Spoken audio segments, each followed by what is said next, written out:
Hey guys, welcome back to some more Football Manager 2016 and the 58th and final part of the Journeyman with Liverpool. And today we are going to be looking back on quite an illustrious career over the course of 13 years, which has been rather fun to do.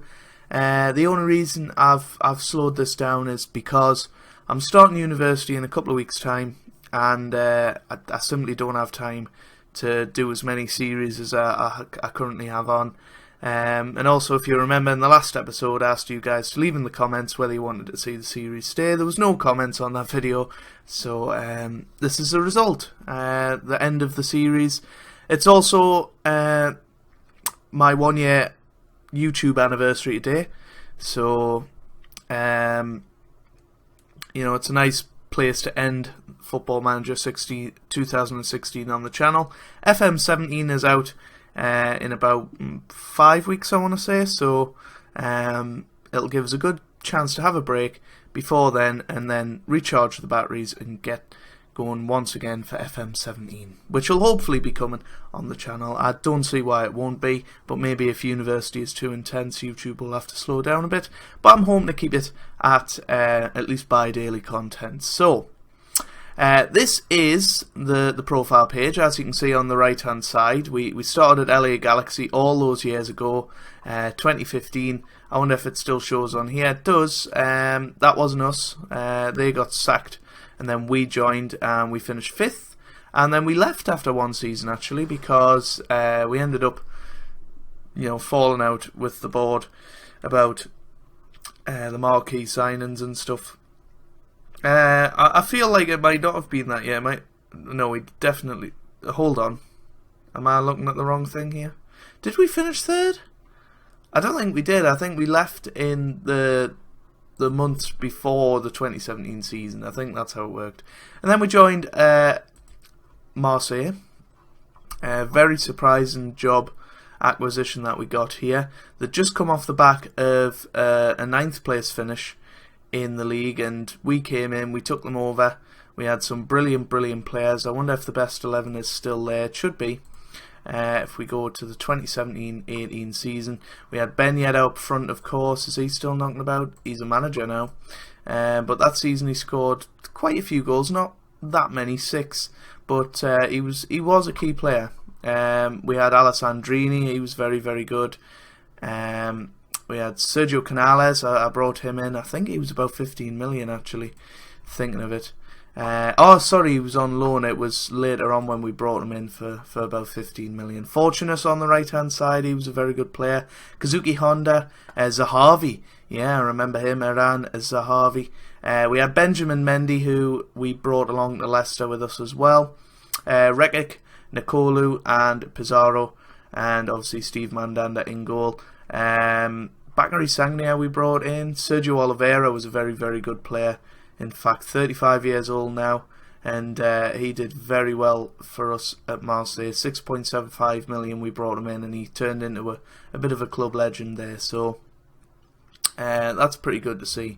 Robin van Persie, I remember we brought him in. He didn't actually score a goal for us, unfortunately, and it was one of his final seasons as a player. He went to AZ Alkmaar and actually did quite well in his home country after that. So that was Marseille. We managed to finish 4th with them and got them back into Europe, which was all I wanted to do. And then we were offered a job by Leicester, and this was probably at the time the most enjoyment I had in Football Manager 2016. The players we had, it was largely the same to the ones that won the Premier League in real life. 2018, if you have a look, Demarai Gray on the left, obviously. He doesn't play for them in real life frequently at the moment. We had Danny Drinkwater. We brought in this guy, Olivier Nitcham, who sort of dwindled into obscurity after his couple of seasons with us at Leicester. As you can see, he was in 7s both seasons, and then just sort of went down into a 6.5 play after that. Riyad Mahrez, of course. Jamie Vardy was an absolutely amazing player, and we took him over to Italy when we went to AC Milan, remember? and he's stayed there ever since. But look at these seasons, 2018-19, 24 goals in 36 appearances, but this season, 47 goals in 46 games. What a season he had. Absolutely amazing player, Jamie Vardy, on the game and in real life. Ben Chilwell, of course, Wes Morgan, Murilo, Kasper Schmeichel, some great players there. And something to be very proud of. Sorry, that's just my phone vibrating. Throw that on the floor. Marcus Rashford we brought in as well, and he's another player that did very, very well for us when we signed him. The 2 seasons that we were there, he did very well, and then sort of went into obscurity again, and he's playing in the Premier League still. I think he's probably he's 30-year-old now, so that shows how far we've come in this game.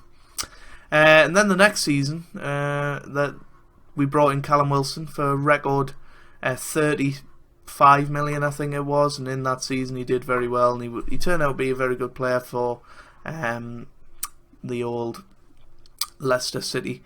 But that season he scored 27 in 35, but obviously Vardy 47 in 46 was the highlight. We brought Demarai Gray back because we sold him at the end of the season for 35 million, but in the January we got him back for 17.75, and he's stayed at Leicester ever since, and he's surely got to be a legend there now. Sergio Canales we brought in. Nathan Redmond was also a very good signing for us. We brought him in the 1920 season and did very well. And in our 2 seasons at we brought Benjamin Mendy, of course, and he's still at Leicester. He's been there a long time now, and at the age of 33 can probably still do a job. Jack Butland, we brought him in, but now he's at Everton. And Raphael, the old Manchester United player, we brought him in, and he had a good 4 seasons with us. And Kostas Manolas, is he? Well, he's gone to Panathinaikos now, but he was at Leicester for quite a while and did very, very well. He was troublesome with discipline, though, and that was a problem. But in our 2 seasons at Leicester, we finished 7th, and then we won the title in the next season in the most amazing season possible. And they've went on to win the title since then as well, and finished 3rd. So we've certainly turned them into a consistent top 10 team. When we left after the title win, they finished 12th the next season, so it wasn't great. Gary Neville now the manager there, and he paved the way for us to go to Valencia in the future. But the next job was England, and we did a very good job with them. We took them over when they were about 31st in the nation rankings. I don't know if we'll be able to track it. I mean, we might be able to. Yeah, it was about here. 32nd in the rankings. That's where we took over, and we managed to lead them on this meteoric rise all the way up to world number 1. And we got the final of Euro 2020, but we only qualified through playoff. The only reason I got the job was because the manager got sacked because they didn't qualify for the Euros, but we got through on the playoffs. I managed to get to the final, and it was a devastating defeat in that final. I think we can go back that far. I think it was 2019, maybe that one. There we go, 2020. Got to the final against France and got absolutely dominated, but there was some brilliant matches in there, namely against Spain and Germany, and a brilliant 3-0 victory against the then World Cup holders, Italy, and we did very, very well with them. Jamie Vardy becoming a key part of the team, scoring 19 goals in 31 appearances. I think he made all of his appearances while I was the manager there, which was quite interesting. Going into the 2022 World Cup, we won the International League as well, beating Germany 3-0 in the final, and we went through a stage where we didn't lose a match for a whole year, and we lost 4-2 in a friendly against Portugal before the World Cup. But look at that World Cup, we played absolutely brilliantly. The extra time win over France was sensational. We beat Brazil, men behind the ball, Jerry King, remember him, regen, 28 years old, he's had a wonderful career for Tottenham now, but we brought him to the World Cup when he was actually in the Championship, and he just had a pretty good season there, and he went on to become a legend of the game. Germany, that it was just such a wonderful win. Charlie Austin came in the semi-final and final. I think they're probably his 2 only caps, where he had 8 overall, but they were his 2 most important caps, and he went out there and scored 2 very important goals. One that got us into the final, and the goal that won us the World Cup. And then after that, we resigned because we joined AC Milan in Italy, who'd just come off the back of a 3rd place.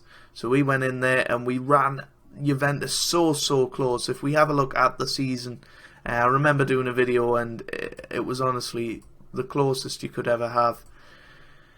87-85. It was such a good season for us, and we were so unlucky in the end. But it was a good time at AC Milan. Probably not my most successful. I think we only won the TIM Cup there, and that was about it. And then we went on to possibly our most prolific spell as manager at Valencia, and we did a pretty good job there. We brought in a lot of new players. There's still a lot there, like the likes of Marin, who went on to score 47 goals in 35 appearances, or 63 in 56. What a season he had there. And he did very well whenever he played for us. But we had 3 very successful seasons at Valencia. We came in towards the back end of one of the seasons. I think it was this one here, or was it this one? No, it was this one, I think. Yeah, it will be. We came in, there were somewhere about 8, but we won the final 8 games of the season and managed to finish 3rd. Only 9 points off the title in the end. And then the next season, what a season this was, 98 points, but managed to get pipped to the title by Real Madrid on 100. You wouldn't believe it, but it was such a good title race and so many twists and turns. It was very good. We won the Copa del Rey that year as well. And then our final season of Valencia, we finally won the title. A slightly worse season than the season before, which just puts into perspective how unlucky we were. But 7 points clear of Real Madrid. We won the Liga BBVA and the Copa del Rey that year, but we never really had Champions League success with Valencia. I mean, I think it was this season where we won it, I believe. So Champions League, we got the first knockout round. In this season, we only got to the quarter-final. So we were unlucky, but never mind. We brought in Sven van Dijk from Arsenal, and he's turned out to be a very good goalkeeper for them. And then our final swan song, the final chapter of our career, ended in Liverpool, and this has been perhaps the biggest challenge, but also a very different challenge. Liverpool were actually relegated to the Championship in 2025-26, and we came in and we absolutely dominated the Championship, which was quite surprising because we weren't that great, to be honest with you. If we go down to the Championship, we're the holders of both the Championship and the Premier League now, which is a bit of a spoiler for what happened in the end. But we went on and we won the Championship at a canter, really. Record points total 116, record goals total 131. We only lost 2 games all year, won 36 of them. It was a brilliant season. We were promoted by March, I think it was, so we had such a comfortable season. And it was nice because we carried the momentum in and won the Premier League at our first attempt. That is my greatest football manager achievement. We went out there, we performed well. We were struggling mid-table really for a little bit at the start of the season. We were the draw specialists, but then we went on a very good run this past season, and we've created some wonderful players along the way. If we look at the schedule, you can see the upturn in form after New Year. Hold on, that's not everything. There we go. You can see the upturn in form after New Year. We only lost 2 games in 28, and we managed to win the Capital One Cup as well. But some of the best players from this series, well, this particular part of the series, if we can get on to history then, best 11. We won't get the best 11 for this year, but there you go, that's the championship year. Hassan, brilliant player, 32 million he's worth now, but as you can see, he's performed in the championship and the Premier League. Capaccioli, who we brought in from Valencia, did very, very well as well. So yeah, that brings pretty much a sad end to the Liverpool the Journeyman. It's been such a wonderful series, and it's probably been my most consistent series in terms of views for Football Manager, apart from the Everton project, but that was to be expected since the game had just come out. But this has been my longest and possibly favourite series of Football Manager that there's been, and I've really, really enjoyed it, and I can't wait to do another Journeyman on FM17. I don't think I'll start with the Journeyman, but let us know down in the comments what team you would like me to manage in Football Manager 17. I still haven't really decided by this point, so we'll have to see. But hopefully you guys have enjoyed this series. Make sure you leave a like down below if you did. Obviously you don't have to, but it'll mean a lot for me and for the channel.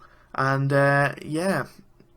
thank you very, very much for watching. It means a lot that you guys enjoyed the series. A few of you got involved, and I had quite a lot of active subscribers in the mid part of the series, and when we were managing England in particular. And it's been an absolute pleasure to cover this for you guys, and yeah, that's the end of Football Manager 2016 on this channel. That probably the game that is most responsible for my growth. Early on in the channel, I went from about 11 to 75 in the space of 3 weeks, which was crazy. And all I can say is thank you to you guys, and we're now on 378 subscribers at the time of recording. That could go down or up by the time you see this on the 12th. But it's been a wonderful year on YouTube, and there's another couple of videos coming up today, starting with Formula 1 at 6 o'clock, so hopefully you'll enjoy that. And then we have some more Cricket Captain at 8 o'clock, and some retro games. That series has started. It's a nice little series for you guys to watch. But anyway, I'm going to stop rambling on now. I hope you guys are having a wonderful, wonderful day. Thanks for watching, and goodbye.